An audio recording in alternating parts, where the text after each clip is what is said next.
Now we are on Prime Morning. My name is Roslyn Felly, and today being a holiday, May Day celebrations, we ought to talk about the whole employee-employer relationship, the roles that employees and employers have to take. Now, the Labour Act in 2003, which is Act 651, regulates the relationship between the employer and employees. But how many of us know these regulations? We need to talk about it, and also we'll be talking about the whole e-levy conversation right here on the show. We'll activate the phone lines. If you're home and you want to join the conversation, if you have any questions with regards to the employee and employer roles and relationship, get talking right here on the show. Let's get interactive because the show is all about you. And we couldn't have done this alone. Of course, we had to do this with the expert himself, and his name is Dr. Patrick Mahama. Dr. Patrick Mahama is a public administration and policy management expert. Let me put it like that. He's right here with us. Dr. Mahama, good morning. Good morning, Roslyn. Welcome. Thank you. It's good to have you here. It's good to see you. It's good to be here. Yes, we thank God for your life, I must say. But we wanted to start off with our conversation with the whole employee-employer relationship and their roles. Now, when it comes to the roles of the employee, what does the Act say about it? Well, the Act generally talks about so many things, how to well, let me say thank you first of all, and then congratulations to the Ghanaian worker. We say Ayiko to every Ghanaian worker. We say Toma Toma, as I would say it in my dialect.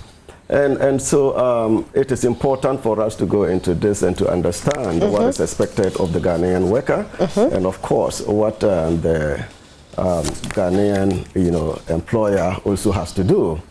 And so labor is very essential in every economy. If you agree with me, it takes the worker to make sure that a nation runs and to make sure that an organization runs. And that is the significant asset to every country if it must develop. Labor is a significant asset to the organization if it must move on with its vision and so on. So the importance of the worker in any nation and in any organization is critical, and that is the focus. If you want to really develop or you want to make your organization count in any competitive environment. And so the role of the employee is very, very clear. I mean, you have been given a contract of employment, and you are supposed to contribute your quota to the development of the organization, depending on the role that you are given. And so the role that you are given, you have been identified as somebody who can provide the necessary skill and the necessary resource to the development of the organization in that aspect. And so you give it all, but then you don't work in isolation. In every setting, there are rules, there are infrastructure, and so on that helps the employee to function.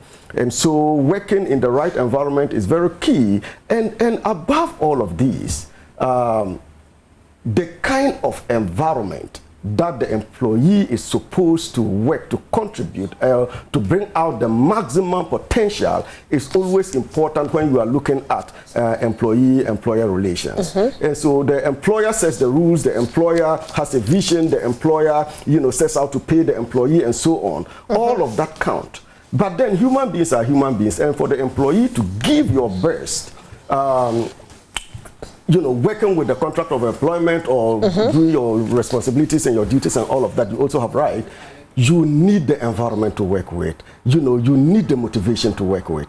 And so if you look at the employee in every cottage, that relationship must exist. And anybody who wants to get the best from the people who are working for you, you must adopt a strategy. It's not just about the salary you pay. It's not just about the conditions of service, which also count or which also, help explain the employee attitude to work. Right. But it is also got to do with the environment that is created for the employee to function. And the kind of, there is one element, it's not just about motivation, but also the relationship that exists between the employee and the employer. You want to see the organization or your country as a place worth dying for, and a place you need to really give out your best, that at the end of the day you would look at it and you are happy, you are glad that this is what you have contributed and this is how far you have brought your nation, or this is how far you have brought your organization. Right. And let me ask you this. When you keep saying the employers, you know, what the responsibilities they have to give to the employee, are the employers the same as the leaders in the company? Because an employee could be the owner of the company and hire a leader. So who is the leader and who is the employer?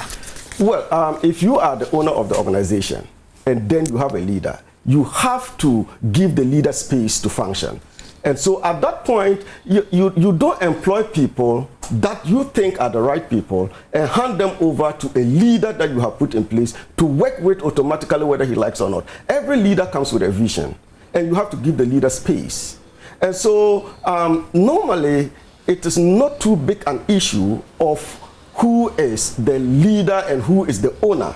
Ownership must be separated from leadership. If you want organization to run, the leader has a vision. The leader knows the caliber of people that he wants to work with.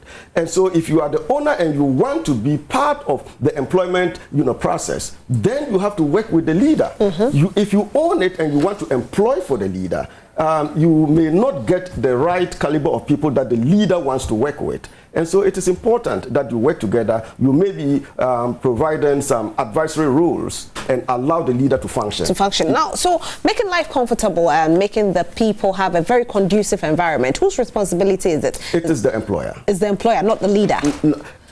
It's the employer. The leader may not have the necessary let me say, resources or what it takes to create that. In terms of human relations, the leader has to do it. In terms of getting down to the employees and appreciating them, okay, talking to them, working with them, you know, letting them, you know, feel you, letting them know your heart, letting them, you know that you are in this together and you are moving together. They look at you, the perception they have about you, and then what you are doing to motivate, to encourage, and to persuade, if you like, them to work for you. That one is on the leader. But as to what goes on in the background, it is the employer who is supposed to work with the leader and make sure that he is also very magnanimous to the leader and granting the leader what he wants to work with in order to work. If you make somebody a leader and you are the owner and you still want to control affairs, so you tie the person's hands in the back and you say function, there's no way the person can function. You know, function. Now, when it comes to, you know, sometimes the union or the people down there are sometimes don't agree too well with the management. When it comes to issues like that, who do they address it with? Do they talk to the management telling them what they are not happy about, or they go to the owner or the employer? No, they have no business with the owner. You are working directly with a leader. So if you have any grievances, you channel them towards the leader or through the leader. You tell the leader, if the leader cannot address them, he may be the one to contact his employer. Right. And then say that, well, these are the issues. I don't think I can handle them all by myself. So what assistance can I get? And so on. And because he is the CEO, but he is also an employee. But when it comes to dealing with the workers under him, it is his duty.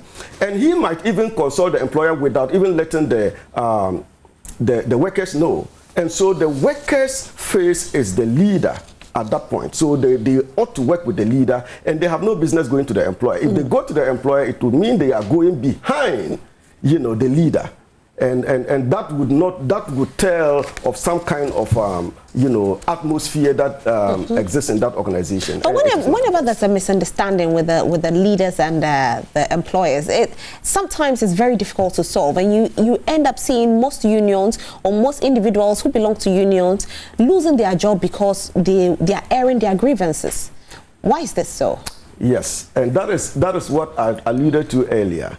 If the leader doesn't agree with the owner, there will be a problem. And that is because you brought in the leader to work, to move the organization to a certain level. And the leader came in with a vision, and he might even want to have the free hands to engage the caliber of people that he wants to work with in order to move the organization or even probably a nation to the next level. And so if you don't allow him the free hand to work, and bring the results, and you still want to be in the background and control things. And these things happen in many organizations in the country. What if it's working? What if, you know, the leaders have access to the union? However, you know, the union is not happy with the leadership, some of the things they are doing, hence they want to air their grievances. But then, you know, airing your grievance could be that you stand a high possibility of losing your job.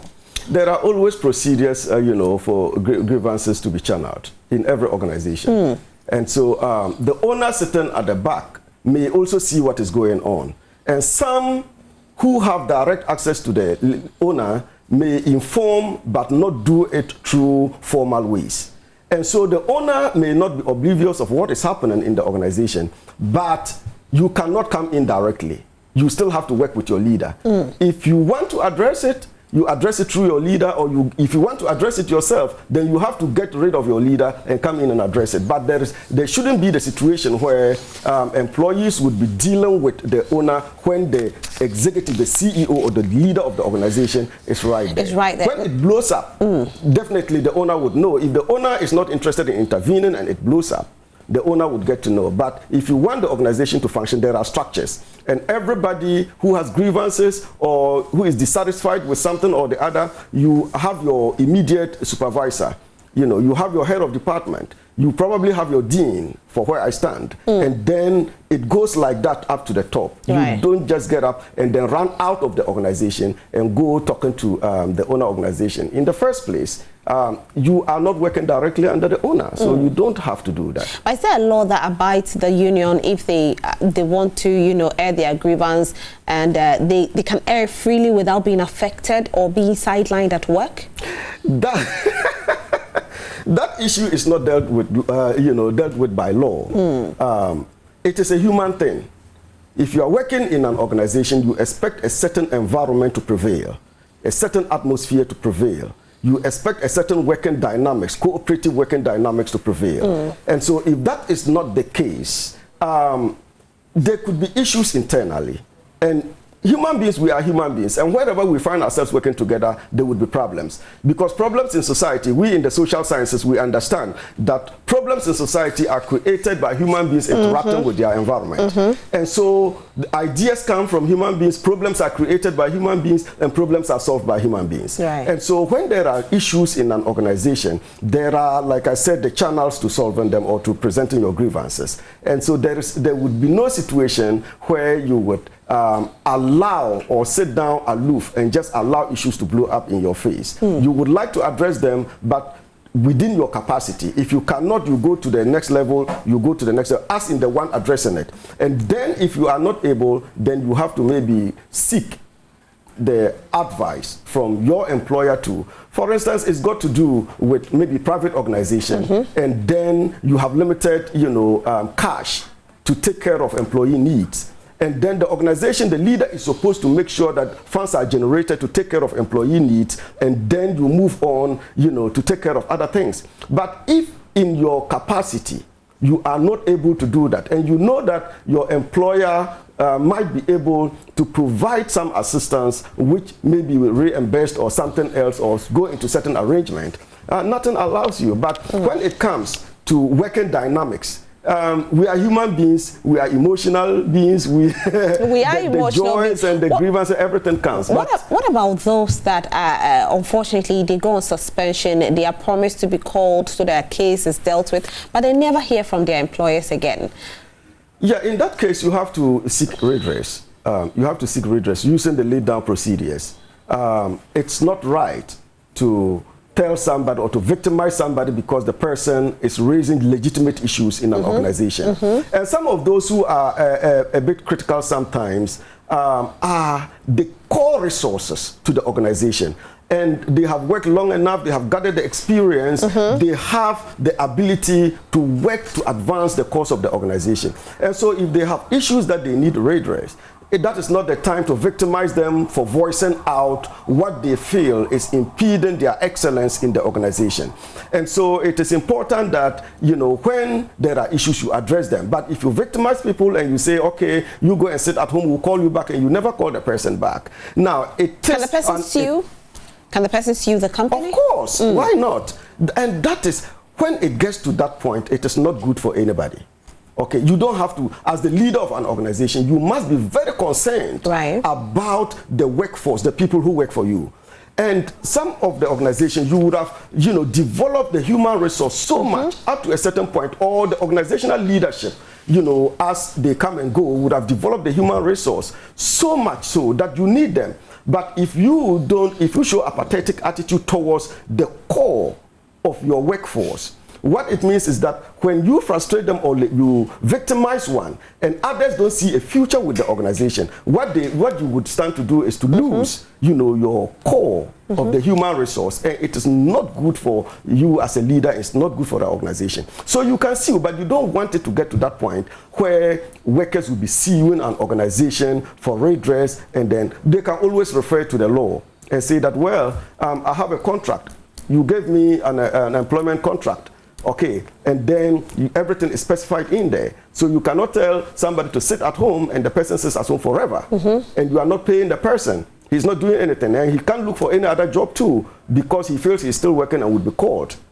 But then there's a problem. There's a problem. Right, let's talk about the resignation, the 30 days notice resignation. Right. If the resignation comes with immediate effect, what are some of the things or the punishment or challenges the person who tendered in their resignation will face?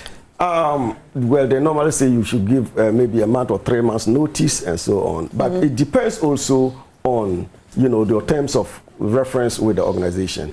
But if you have to resign almost immediately, the organization would expect you to also meet certain obligations. Maybe pay some amount of money to the organization or something in order that you can have that clause, leveraged for you. Right. Now, also let's talk about quickly the mother-child, the newborn or the new moms who return to work, and some of them have to do 2 hours less the regular working hours. Some of them complain that they slash their salaries. Is this right? Well, it is. I don't think it is right to reduce people's salary if they are entitled to some hours, of time to take care of their babies. I mean, these things are agreements, and they are in the documents. So if somebody is entitled to something as part of the working conditions, you don't have, and the clause is not that you should reduce the person's salary for any reason. You do that, you are only bullying, and that is not allowed under the laws. So in a case like that, what should a mother do? No, you have to get the attention of your organizational leaders and explain to them that it's not right. And then do you have to bring in the law? I always hesitate rushing into the law, because human beings as we are, we solve problems more by negotiating and by discussing them and by trying to understand each other more than running into the law always. The law settles, but the law would not bring peace between you and I if we decide to go there rather than discussing the issue and looking at it. But that is always the last resort. If you seek redress, if you seek attention, you seek audience, and you are not getting it, or you exhaust all the internal mechanisms to addressing the issue, and it is not being resolved, then you would know that it is going beyond what you can do as a human being in order to solve it and still have a cordial relationship existing between you and your employer and so on. Right. Then you adopt the court procedure. Right, and now we want you at home to join the conversation. So if you have any questions, Dr. Mahama is right here. We'll also be talking about the e-levy. So the number is on the screen. Do call us, ask all your questions with regards to employee-employer relationship. Ask your questions with regards to e-levy. Share your experience with us. Yesterday, if you did transact some money and you got affected by the e-levy, share your experience with us and what do you expect from the government going forward. But then let me ask you this final question on the employee-employer relationship, then we can delve into the e-levy conversation. Right. With regards to the 13th month, some people say they are really entitled to it. Now, if you should tender in your resignation and you have to leave half the year, are they supposed to calculate your 13th month and give it to you, or the 13th month you are only due it once the year is over? They are supposed to calculate it, and then give your money. That's what I should. Even if you should do a month into the year? Well, it all depends on what your terms of reference spell out in that scenario.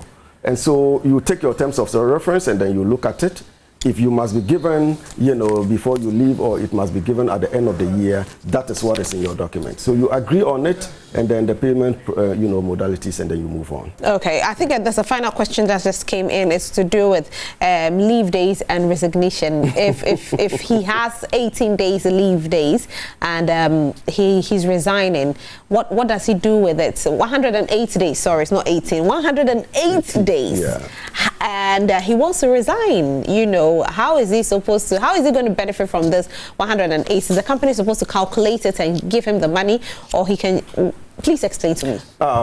I would not say I am a labor expert in this particular issue, but it is important then again to look at what happens in your organization. If you are talking about private organizations, you have to look at what happens in your organization and what you are entitled to as an employee in the organization in terms of resignation. If you want, and then you have this number of leave, available, you should be able to look at it and discuss with her. It should be spelled out in your terms of reference, and you take it out from that perspective. Right. Okay. So thank you so much on this whole conversation with the employee-employer relationship. Let's delve into the e-levy. Did you do transaction yesterday? Well, yesterday I think I was in church, and I told one of my pastors that I have suspended my my Momo transactions in a while. I need to understand the dynamics on the ground very well, and that is because so far the implementation. The problem with policies, usually when it comes to Ghana, it's about policy design and also policy implementation. Our serious issues are mostly on policy implementation. And if you look at the e-levy and the way it is being implemented, it has started so far, it is something that is going to hit a snag looking, into the future. But then it should have been well thought out.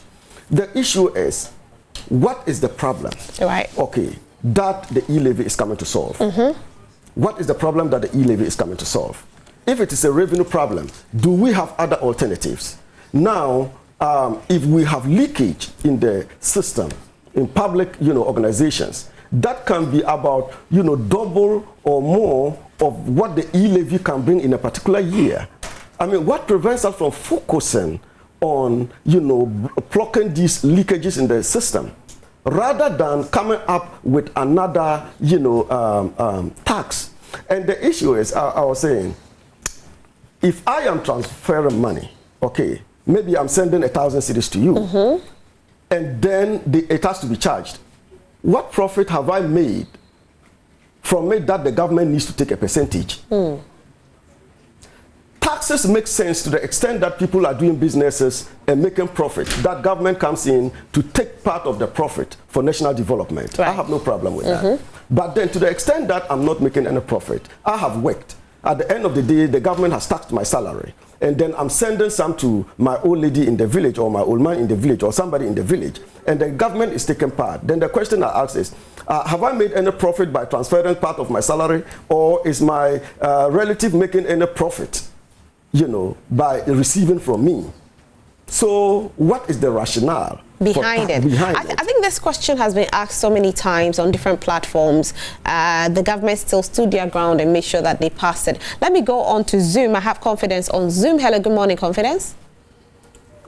Good morning, madam. How are you? Good morning to you. I'm doing well, madam. Fantastic. Did you do any transaction yesterday? Actually, no. Okay. Right, but of course, But I received message about the Momo starting. That was yesterday. I received message about that. Right. But what's your take on it since it's commenced? Seriously, well, I did not support it in the first place. In a sense that this Momo transaction, or the money that is being put on their end salary, when all taxes have been deducted out of it.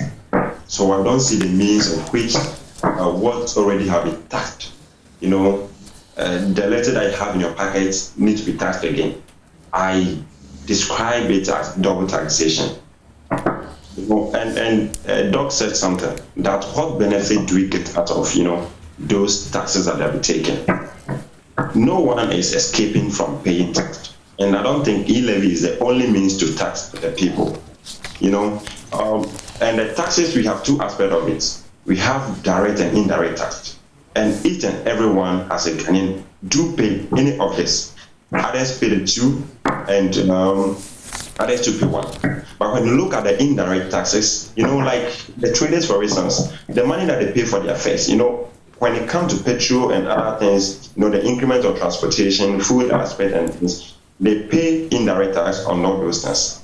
While the teacher also pays direct and indirect tax. So the idea that maybe some are cheating the other one, I don't see it to be fair. It depends where you are working. It depends your specialization. That's why you pay double tax in the end of the month. But after all deduction of those taxes, the letter you have, as your income is being taxed again. It's being taxed again. I think it's a very bad call for this implementation of e-levy.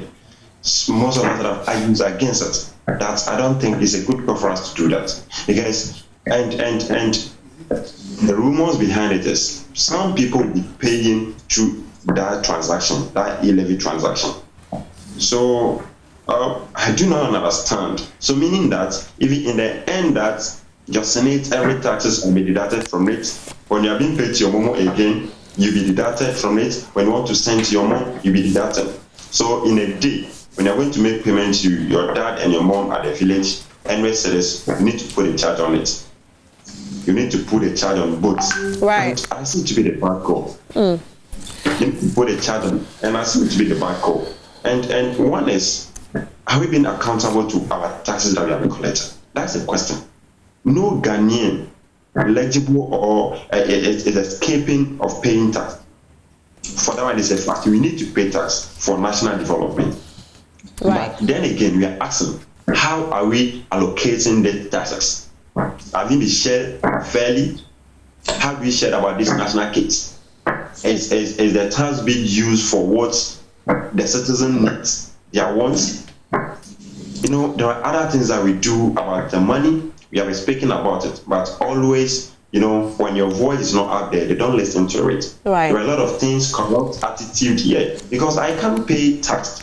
Then in the end, somebody will sit at his office because he is dressed or she is dressed in a white suit or in a suit. That person has engaged in corrupt acts. Then, an amount of money have been just squandered. So what benefit are you getting from Right, that? Confidence, thank you so much. Thank you so much for joining us in this conversation. Your concern has been well taken. Let's go on to the phone line. We have KK on the line. Hello, good morning, KK. Madam. Hi, how are you? I'm doing very, very well. Fantastic. Let's hear your voice. Yeah, I've heard what your guest is talking about. And what your guest has expressed is but what your guest has expressed is not too different from what the NDC has also done. Indeed, almost all the government that have come to power have come in with their own taxes. So if you actually come on the studio like this and you begin to condemn the e-levy, then you need to, in that reason. Now, as it is, what your guest is saying is that the e-levy is not something that was thought through. And for me, I found it to be very, very, very, very sad. Let's look at what the government has said. He's going to use the e-levy for.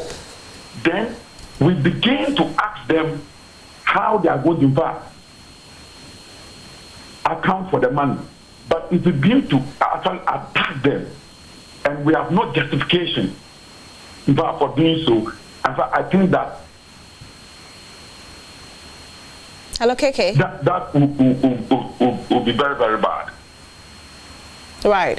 All right, KK, thank you so much. Well, maybe I can address You that want to address before, that? Okay, sure. Please go on. ahead, Dr. Mama. I asked the question. I said, in terms of policy, the question is, what is a policy, aimed to achieve? And so what is the e-levy, set out to achieve? And then I talked about the fact that you must address the policy question and then you look at implementation. I think and I was saying that. Yes. Make your point when you're done. Since independence in this country, this is one of the policies that has, gotten Ghanaians united. It is not as if it is a party thing or some people say we are this, we are that, therefore we are not supporting and so on. All the surveys, almost all the surveys, the academia, think tanks and so on, indicate that 80% of Ghanaians, over 80% of Ghanaians are not in support. That doesn't mean anybody is condemning it. I said that taxes are very, very important for the development of any nation. But then the extent to which the taxes are thought out, if we want to solve revenue problems, let's say we want to address revenue problems, there are options. Cutting down government expenditure is one. And then we all agree that the informal sector is less, taxed. It's not so much incorporated in the revenue stream. But then can we do some analysis and then come up with targeting those that can be taxed through maybe e-commerce and other ways rather than the e-levy. The issue with you is the e-levy, but then someone out there, and I think what KK was trying to say is that the government has made some sort of research. The government has realized that the e-levy is the best way to get some revenue to fix the economy. I think that's what he was saying, because he feels, or he says, that the government has told us and educated us so much on what the money will be used for. So if you question that, then he has a problem. It's not just about what the money would be used for. As for what money would be used for, we have had revenue from gold, from cocoa, from diamond, from the oil find, and from timber, from manganese, from all other resources. As for what the money is being used for, you cannot just say any government can impose any tax, because when we are told that this is what the money is going to be used for, then it is okay to impose taxes. That should not be the approach. But then we should look at addressing revenue issues. And how do we do that? Some people have talked about cutting down even the size of government in order to cut down expenditure. And some people have talked about, other ways of raising money or maybe making effective use of the revenue options that are available, and also blocking the leakages that are in the system. And so if we are talking about financial inclusion, and a lot of Ghanaians are not in the formal sector, they cannot use the traditional banking systems, and this Momo thing, for instance, is one that has helped in pulling a lot of people into the financial stream. Yes, that's and true. Then with this, they are going to be, some people are going to step back. And in the meantime, in Uganda, they imposed 1% of Momo tax. And that reduced Momo use by a drastic 24%. And so people were warning that if Ghana does it, a lot of people are going to fly out of the Momo stream and the electronic transactions. So it means we're going to lose out on the Momo transactions. Because now people are going to decide. And you hear people talking, this is not secret, that, if it is implemented, they would stop it and so on. It is not about anybody condemning it. We all want government to function, and we all want government to do well. And we all want a better Ghana. We all want a better Ghana, want a Ghana developing, we want a Ghana moving forward, that ourselves and our children will have a future, and so on and so forth. But then how do we do it collectively and do it well, that some people don't feel punished or people don't run out of the financial system, especially from the informal sector? So if that happened, what have we achieved? It means that the revenue projections that government is making is not going to get that, because people would stop, using electronic transactions in some ways or the other, especially the Momo transactions. Let's hear from the people at home as well. You can join the conversation. The number is on the screen. However, I have a lot of messages I want to read to you. It says, I'm a legend from Apam. Yesterday, I wanted to send money from my MTN account to another MTN account with my own ID, but the charges were applied. Meanwhile, MTN self didn't deduct me. Wow. So this says, good morning. I sent 20 Ghana cedis to my Vodafone yesterday and was charged 1 cedi 25 pesos. Hey, is that it? Really? But I thought it was supposed to be only 100 cedis, nothing less than 100. Even the first 100, they are not supposed to charge. It's the second 100. Anyway. No, but that is not working now. Because it's not working. The that's what the people are saying. Interface, I understand, has not been made available to the telcos. So they are not even able to determine. So whatever amount you send, even less than the 100 threshold, is still being taxed. Wow. All right. Good morning. The e-levy is double and multi-taxation on public workers. It's cheating because I pay the main tax every month. There must be a critical review from Hayford Boafo. Please do not call the WhatsApp line. Please don't. I beg you.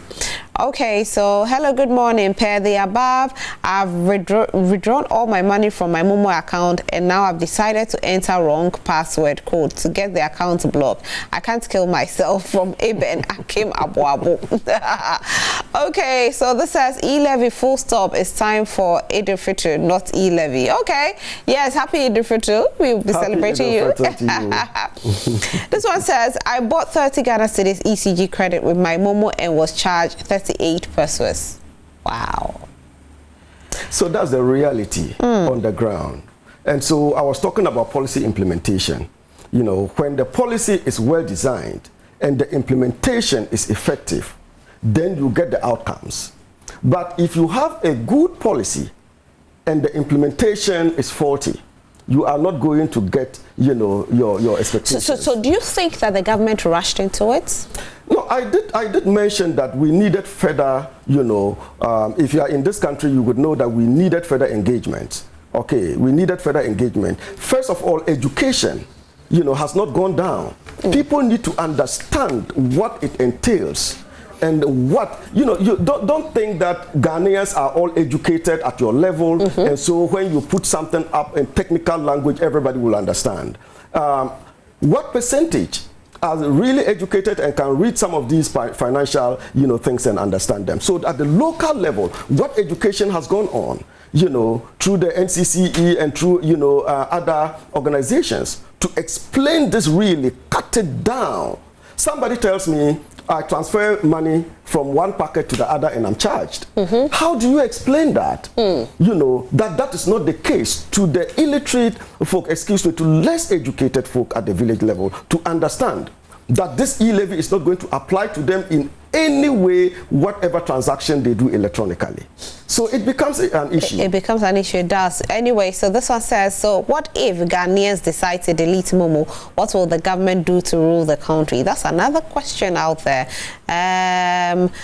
Someone says, I withdrew an amount from my own bank account into my Momo account and e-levy was deducted from it. Hey. Okay, so this reads that yesterday I sent 500 Ghana cedis and the tax was 6 Ghana cedis. Whoa. Okay. It looks like, good morning, I just sent 90 cedis from my own Momo account to my bank account and they deducted 2 cedis, 25 pesos. So it means that with this, it means that his Momo charges came in, then the e-levy also came in. Right, so you ask yourself, you are transferring money from your Momo to your own account. I think we were made to understand that that is not going to apply. But again, it is the system. Maybe the system is not configured enough yet to take care of the exemptions and the threshold limits that we talked about. Okay, I have a lot of messages here.